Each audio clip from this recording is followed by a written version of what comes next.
Najpre bih da pozdravim naše goste, našeg dragog ministra Selakovića, gradonačelnika grada Leskovca i načelnika okruga.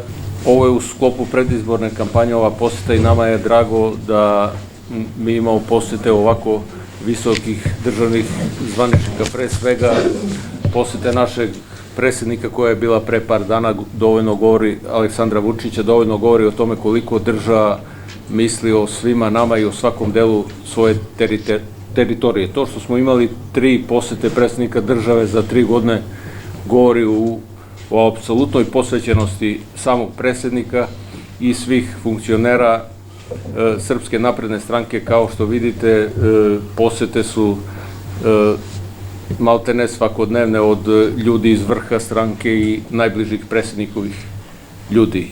To nama daje dodatnu obavezu da budemo što vredniji na terenu, da radimo i da se zajedno borimo da dođemo do što boljeg rezultata. Ja još jednom zahvaljujem na ovoj poseti i dao bih reč gospodinu ministru. Hvala, dragi prijatelji, hvala vam što ste došli danas ovde. Subota je dan vikenda, ali dan jedan od onih koje možemo u potpunosti da izdvojimo i posvetimo našoj stranci. Baš ovako kao što je rečeno. Medveđa je opština koja je dugo godina, dugo decenija u Srbiji bila potpuno skrajnuta, zanemarena, o kojoj se nije vodila briga koja je trebalo da se vodi i koja se nije posvećivala ona pažnja koja je trebalo da se posvećuje. A kada čujete sada da u 3 godine predsjednik Vučić dođe u Medveđu 3 puta, potpuno vam je jasno koliko je i njemu stalo do Medveđe, a koliko je i našoj vladi i našoj stranci stalo do vaše opštine. Dragi prijatelji, ostalo je još svega 22 dana do izbornog dana. Ako naračunamo i ovaj danas, to je 21 dan. To su ukupno 3 nedelje. Ostalo je 3 nedelje do onoga dana kada Srbija treba da odluči i da bira kako će se razvijati, kuda će ići i šta će raditi u naredne 4 godine i ko će je voditi kao predsjednik u narednih 5 godina. Ne postoji možda deo Srbije, a vi ste svakako jedna od opština u tom delu Srbije, koje je važno da Srbija ostane mirna, da Srbija ostane stabilna i da Srbija i dalje ima priliku da se ekonomski razvije. Dolazeći ovde u Medveđu, a ovde sam bio 2016. pa sam bio u Sijarinskoj banji pre, tako je, kad je predsjednik dolazio, tu ima već Boga mi 3,5 godine, 4 godine, bio sam i 17. Bio sam još jednom, setit ću se kada. A onda, spremajući se za ovaj dolazak ovde, gledao sam šta je to što je u Medveđi rađeno i šta je to što je planirano da se radi. I apsolutno sam uveren da tako nešto niti je rađeno, niti je planirano u dugom nizu decenija za nama. U ovom periodu, naročito u ovih 7 godina, kako je predsjednik Vučić 14. došao za predsjednika vlade, 2017. došao za šefa države, u Srbiji je mnogo toga promenjeno. Promenjen je način vođenja države, promenjen je način vođenja stranke, promenjen je način odnosa prema ljudima. Uspeli smo u ovih 7 godina da Srbiju sa liste otpisanih zemalja dovedemo na listu zemalja na koje se računa, koja se prati i čiji se stav sluša. Zašto je važno da radimo na ovim ciljevima koje je predsjednik Vučić i koja je stranka postavila pred nas? Prvi cilj, da očuvamo mir. Zato što smo mnogo puta, a pogotovo u 20. veku, mi kao srpski narod i naša država Srbija učestvovali u ratovima koje su vodili veliki. I tu gde su se veliki sukobljavali, stradali su naši sinovi i naše kćeri, mi imali ozbiljnu štetu, ne baš uvek korist, i imali ozbiljne gubitke. Nemamo više šta da gubimo. Ne smemo više ništa da gubimo. Zato je mnogo važno da očuvamo, dragi prijatelji, mir. a mir možemo da očuvamo samo ako nastavimo ovim putem kuda smo pošli da idemo za predsjednikom Vučićem i kuda naša stranka svojim ključnim učešćem u vladi Srbije vodi Srbiju. Zašto je važna stabilnost? Važno je zato što kad su teška i nezgodna vremena, ne smeju ljudi da se trve među sobom. Ne sme da postoje nikakve lične razmirice i sukobi. Moramo svi da se okupimo, moramo svi da zbijemo redove. Zašto je važna stabilnost? Daću vam na nekoliko primjera. Srbija je jedna od retkih evropskih zemalja koja se graniči sa 8 država. Pogledajte sledeće. U Hrvatskoj imate predsjednika iz jedne, predsjednika vlade iz druge stranke. Nema dana u kojima nema trvenja među njima, sukoba, razmirica, što vodi sve ka nestabilnosti. Bosna i Hercegovina ima svoje duboke probleme. 3 konstitutivna naroda, 2 entiteta, neslaganje osnovnim pogledima na državu, što sve dovodi do jedne vrste nestabilnosti. Neću da ulazim u njene uzroke i razloge, ali očigledno nestabilnost postoji. U Crnoj Gori isto imate predsjednika države iz jedne, predsjednika vlade iz druge stranke, 2 suprotna politička pola, ozbiljan broj građana koji je od zaposlenih u prethodnih nekoliko meseci postao nezaposlen, nestabilnost. U Republici Albaniji sličan slučaj. U Severnoj Makedoniji, pored etničke podeljenosti, vlada koja je bila u krizi, jedva formirana nova vlada, nastavili su nekim putem. Svima njima želimo dobro i sreću. U Bugarskoj, u 10 meseci, 3 puta organizovani parlamentarni izbori, 3. puta su uspeli tek 3. puta da formiraju vladu, i to vladu ne od 4 stranke, već od 4 koalicije. Možete misliti koliko je to bio težak zadatak. U Rumuniji je zbog krize izazvane koronom vlada pala, teško su se dogovorili, nisu raspisivali izbore, izabrali novu vladu. Što ja ovo vama pričam? U celom tom našem okruženju, jedini koji je stabilan, jedini koji je siguran, to je Srbija. I ta stabilnost koju ima Srbija, ona daje ozbiljne rezultate. Pogledajte jedan primjer samo kako stabilna zemlja u teškom vremenu može dobro da se nosi sa svim problemima i izazovima.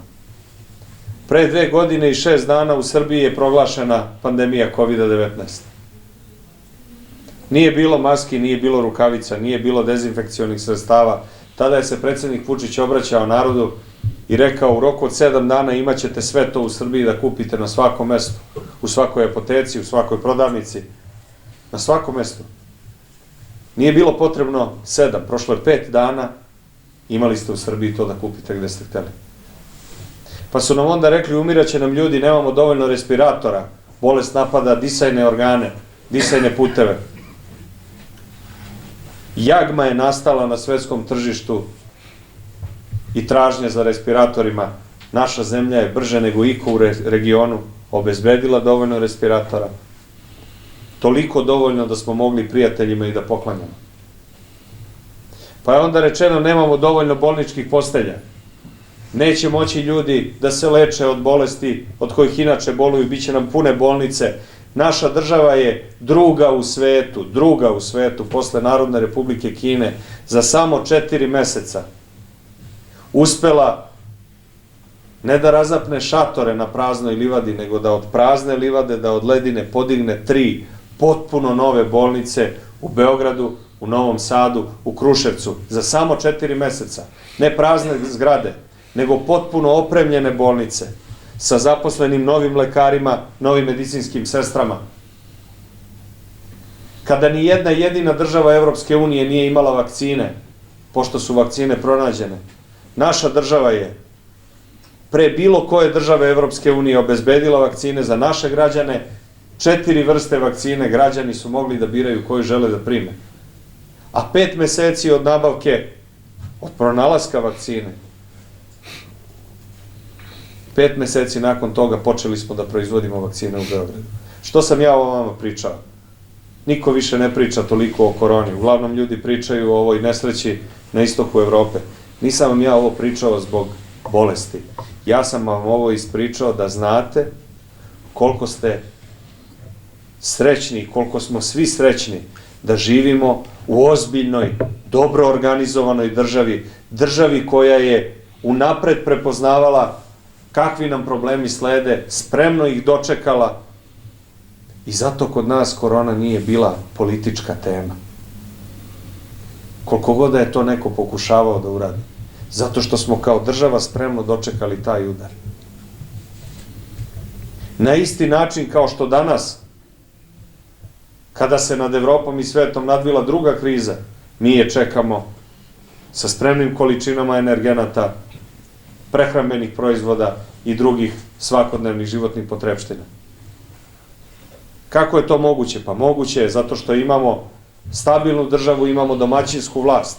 Domaćinsku vlast koja je znala da uštedi kad je trebalo da uštedi, domaćinsku vlast koja je znala kako da uredi čitav sistem i koja je znala unapred, zahvaljujući ozbiljnoj državničkoj viziji predsjednika Vučića, da prepozna šta je problem, da reaguje na vreme i da pripremljena, spremna, dočekuje svaki trenutak. Zato je mnogo važno da očuvamo stabilnost. Ovo ne bismo imali bez stabilnosti. I treća mnogo važna stvar, dragi prijatelji. Naš cilj je da očuvamo ekonomski rast.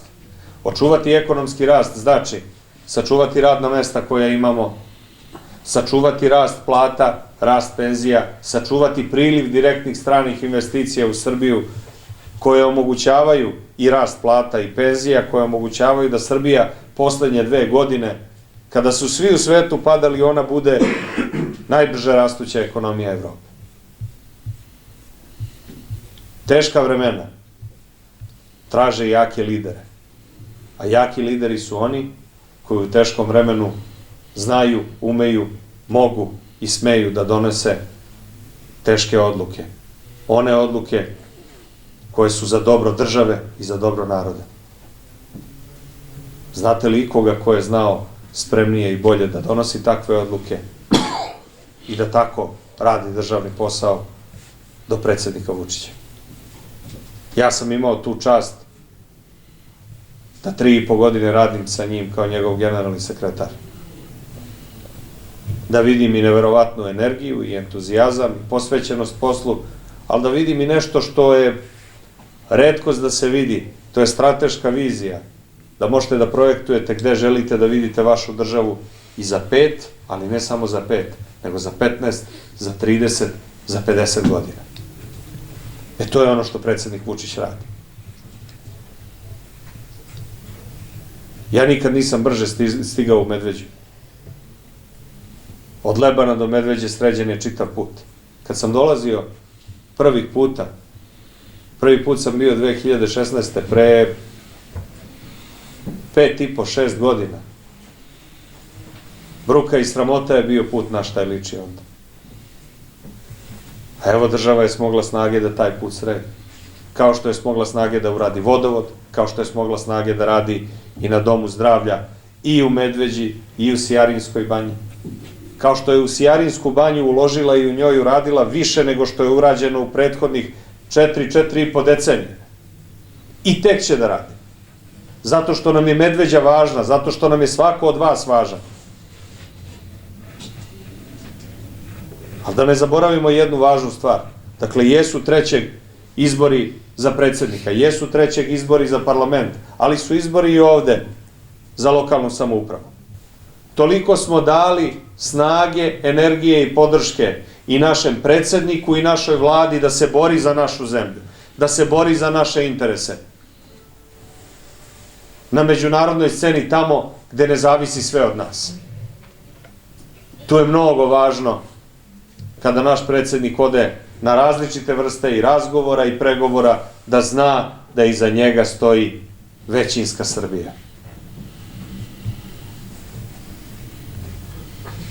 Ja mislim da onim što je pokazao on za Srbiju, zaslužuje makar da Srbija u jednom danu, u ovom slučaju kod vas, na 3 glasačka listića pokaže i šta misli o njemu.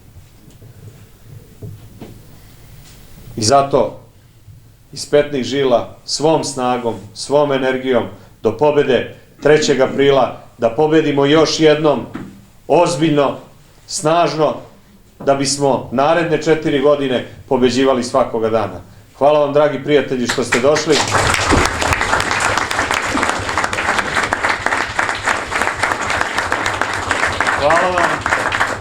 Hvala vam što volite našu stranku, hvala vam što volite i što poštujete predsednika Vučića. A, kao što rekoh, uveren sam da makar toliko zaslužuje.